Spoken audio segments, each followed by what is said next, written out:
नमस्कार दोस्तों, मैं अभिषेक आप सभी का स्वागत करता हूं अपने YouTube चैनल सहज मार्क क्लासेस के आज के कमाल के और शानदार वीडियो में। आज हम डिस्कस करेंगे मोशन।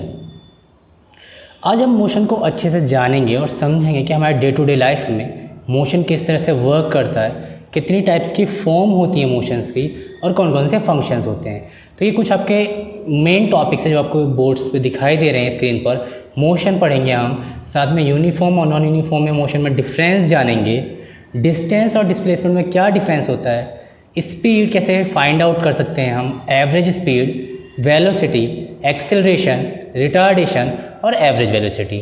तो चलिए स्टार्ट करते हैं आज का वीडियो। फर्स्ट टॉपिक हमारा रेस्ट है। हम रेस्ट को समझने की कोशिश करते हैं कि रेस्ट किस तरह से होता है। अगर कोई ऑब्जेक्ट अपने आसपास की चीज़ों के हिसाब से अपनी पोजीशन चेंज नहीं करती है तो हम उसे रेस्ट में कहते हैं। कोई भी ऑब्जेक्ट हो, अगर वो अपने आसपास के ऑब्जेक्ट के हिसाब से अपनी पोजीशन नहीं चेंज कर पा रही है तो वो हमेशा रेस्ट में मानी जाएगी। एग्जाम्पल के तौर पर मान लीजिए आपके घर में कोई स्टूल या कोई चेयर है और वो रखी हुई है किसी एक प्लेस पर और आप उससे फोर्स नहीं लगाते हैं उस पर, तो उसका प्लेस कभी भी चेंज नहीं होगा क्योंकि वो रेस्ट में है। नेक्स्ट टॉपिक हमारा है मोशन।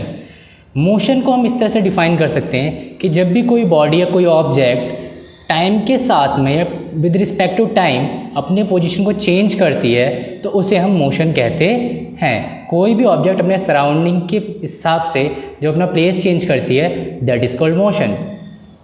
यूनिफॉर्म मोशन, जब भी कोई बॉडी या ऑब्जेक्ट इक्वल डिस्टेंस ट्रेवल करता है इक्वल इंटरवल ऑफ टाइम में that is called uniform motion. Example मान लीजिए कोई कार है और रोड पर चल रही है, 1 घंटे में उसने अगर 20 किलोमीटर कवर किया तो नेक्स्ट टाइम पे भी वो सेकेंड घंटे भी वो 40 किलोमीटर चलेगी, तीसरे घंटे वो 60 किलोमीटर चलेगी। इसका मतलब कोई भी ऑब्जेक्ट जब इक्वल टाइम में इक्वल इंटरवल कवर करती है that is called uniform motion. इसका बेस्ट एग्जाम्पल है आपके घरों में क्लॉक, घड़ी में हर घंटे 60 मिनट होते हैं, चाहे वो किसी भी घंटे हो, चाहे सुबह मॉर्निंग के 7 to 8 हो रहे हों या इवनिंग के 6 to 7 हो रहे हों, हर घंटे घड़ी में 60 मिनट होते हैं। नेक्स्ट टॉपिक हमारा है non uniform motion. Non uniform motion का मतलब होता है बच्चों कि जब कोई ऑब्जेक्ट अनइक्वल डिस्टेंस कवर करती है इक्वल इंटरवल ऑफ टाइम में।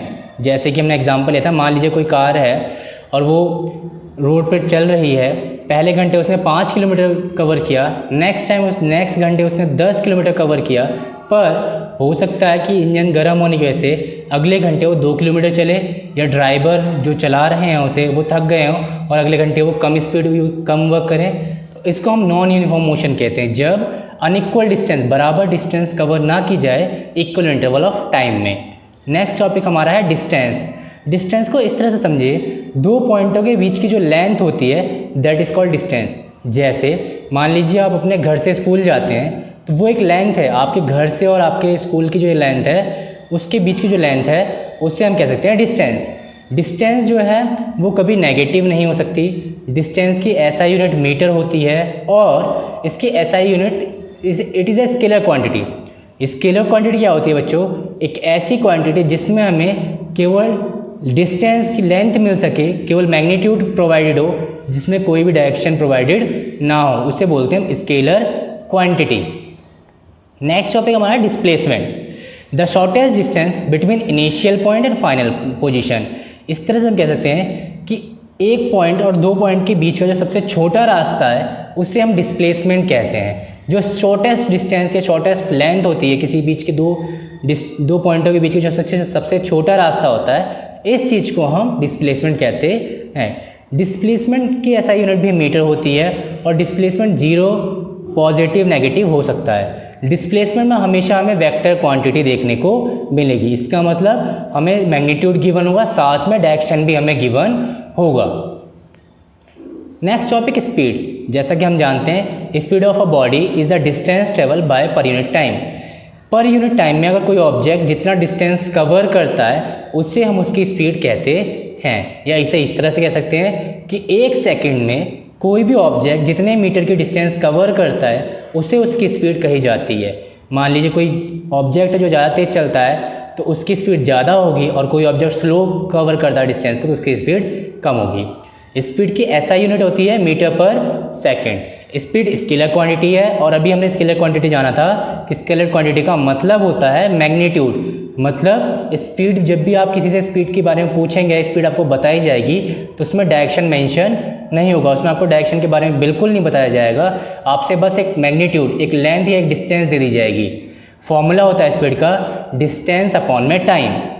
This is speed. Next topic हमारा है एवरेज स्पीड। एवरेज स्पीड का मतलब है, मान लीजिए कोई ऑब्जेक्ट 5 घंटे कंटिन्यूस ट्रैवल करता है तो उसकी स्पीड यूनिफॉर्म मोशन होता है, सॉरी नॉन यूनिफॉर्म मोशन होता है। मतलब 1 घंटे हो सकता है वो ज़्यादा ट्रैवल करे, सेकंड घंटे हो सकता है वो कम करे, थर्ड आवर और ज़्यादा करे।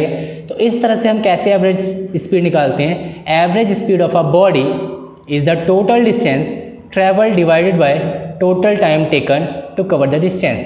आपका जो टोटल डिस्टेंस है उसको ऐड करेंगे अपॉन में टोटल टाइम। मान लीजिए एक कोई ऑब्जेक्ट है, वो ट्रैवल कर रहा है, फर्स्ट टाइम में उसने 10 किलोमीटर कवर किया, सेकंड टाइम में उसने 5 किया, थर्ड में उसने 2 किया, फिर उस नेक्स्ट आवर में उसने 3 किया।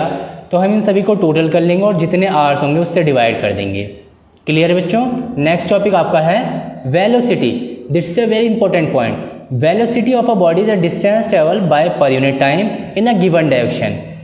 वेलोसिटी जो है वो वेलोसिटी और ये जो है वो क्या कहता है कि जितना डिस्टेंस कवर करते हैं पर यूनिट टाइम में इन अ गिवन डायरेक्शन, एक फिक्स डायरेक्शन में, दैट इज कॉल्ड वेलोसिटी। बच्चों यहाँ थोड़ा सा गलत लिख गया है। वेलोसिटी जो होता है वो वेक्टर क्वांटिटी है। वेलोसिटी स्केलर क्वांटिटी नहीं है, velocity is a vector quantity. ऐसा ही यूनिट ऑफ वेलोसिटी जो होती है वो होता है मीटर पर सेकेंड। फॉर्मूला होता है डिस्प्लेसमेंट अपॉन में टाइम। जैसे हमने डिस्प्लेसमेंट बात करी, डिस्प्लेसमेंट जीरो या नेगेटिव पॉजिटिव हो सकता है, सेम एज डिस्प्लेसमेंट की वजह से वेलोसिटी भी जीरो, नेगेटिव और पॉजिटिव हो सकते हैं। आपका नेक्स्ट टॉपिक है एवरेज वेलोसिटी। एवरेज वेलोसिटी का मतलब होता है कि the average velocity is defined as the sum of initial velocity and final velocity of a given period of time. जो सम होगा किसी का इनिशियल वेलोसिटी का और फाइनल वेलोसिटी का, स्टार्टिंग पॉइंट का जो वेलोसिटी होगी और जो फाइनल वेलोसिटी होगी उसका जो सम होता है उसे हम एवरेज वेलोसिटी से डिफाइन करते हैं। आपका नेक्स्ट टॉपिक है acceleration. It is a important point, आपकी क्लास में काफ़ी ज़्यादा बार पूछा जाता है पेपर्स में। तो acceleration of a body is defined as rate of change of its velocity with respect to time या विद टाइम। हम कह सकते हैं एक्सीलरेशन क्या होता है, जो किसी भी ऑब्जेक्ट या किसी भी कार की या किसी मान लीजिए बाइक की अगर कोई चीज़ ट्रैवल कर रही है रोड पर, उसकी जो स्पीड बढ़ती है पर second, that is called acceleration. जो उसकी स्पीड में इंक्रीजमेंट होता है पर सेकेंड, मान लीजिए फर्स्ट सेकेंड उसकी स्पीड 10 मीटर पर सेकेंड थी, सेकेंड उसकी स्पीड 12 हो गई, फिर नेक्स्ट ही सेकेंड उसकी स्पीड 15 हो गई। तो ये हर सेकेंड उसकी स्पीड बढ़ती है, जो उसकी स्पीड में लगातार चेंजमेंट आ रहा है, दैट इज कॉल्ड एक्सेलरेशन। उसकी स्पीड लगातार बढ़ रही है। जैसे आपने देखा होगा कि मान लीजिए आप में से बहुत से बाइक ड्राइव करते होंगे, तो बाइक जब स्टार्ट करते हैं तो उसकी स्पीड जीरो होती है, जैसे जैसे एक्सेलरेशन यूज़ करते हैं, एक्सीलरेटर यूज़ करते हैं, उसकी स्पीड इंक्रीजमेंट होती है, तो उसे बोलते हैं एक्सेलरेशन। जो स्पीड बढ़ रही है that is called acceleration. Formula होता है एक्सेलरेशन का final velocity minus initial velocity upon में टाइम। इसे हम डिनोट कर सकते हैं a equal to v minus u upon T.